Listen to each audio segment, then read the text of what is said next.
Alors, bonjour à toutes et à tous. J'ai entendu dire qu'il y avait eu hier soir une soirée festive. Je sais pas, moi je ne me suis pas aperçu de grand-chose personnellement.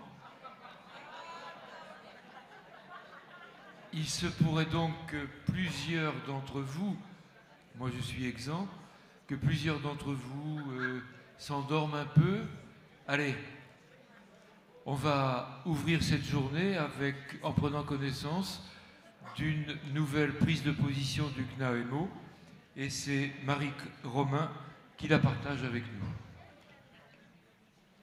Vous la connaissez, elle est administratrice du CNAEMO.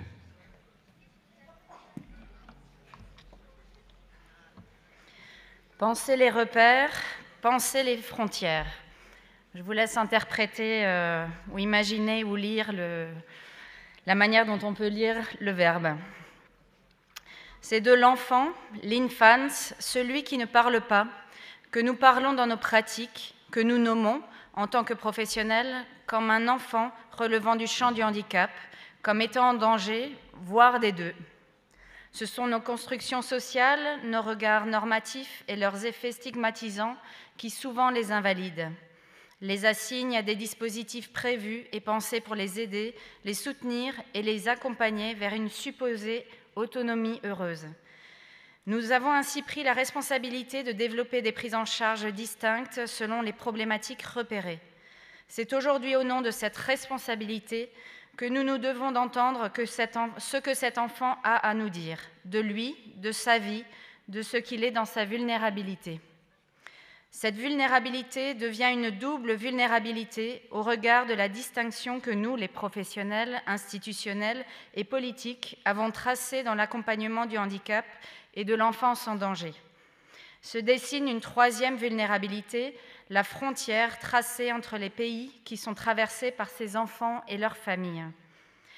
Les frontières cimentent les conceptions et pratiques éducatives selon des repères culturels singuliers. Le travail social souffre du peu de ponts institutionnels et politiques transfrontaliers pour faire face à ces mouvements des familles d'un pays à l'autre qui obèrent la continuité des accompagnements. Des initiatives locales existent, inventives et sensées, notamment dans les régions frontalières, mais nécessiteraient plus de lisibilité au regard de la réalité des migrations. Le travail social ne peut dès lors plus se penser uniquement de manière nationale. Uni par des valeurs communes, le regard de l'étranger n'est pas un luxe, mais une nécessité. La frontière érigée entre deux pays n'est-elle pas semblable à celle érigée entre deux champs d'intervention, handicap et protection de l'enfance? Des cultures, des langages, des conceptions et des représentations différentes, les frontières érigées entre deux champs d'intervention créent la cacophonie que nous connaissons aujourd'hui. Et qui aujourd'hui nous ramène à ce constat? L'enfant lui-même, qui nous épuise, qui épuise nos solutions et nous renvoie à nos propres dissonances interinstitutionnelles. À vouloir le caser, l'enfant ne nous dit-il pas qu'il nous manque une case?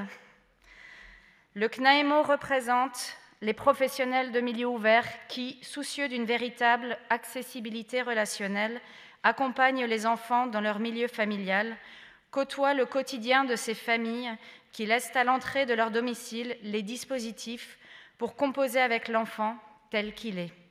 C'est au nom de cette réalité approchée par les travailleurs sociaux en milieu ouvert, c'est au nom de cet enfant que le CNAEMO soutient la création d'un espace de travail collégial entre le champ de la protection de l'enfance et du handicap pour produire entre professionnels de tous champs un socle de connaissances et de repères communs pour œuvrer à une réponse cohérente et conjointe aux besoins de l'enfant.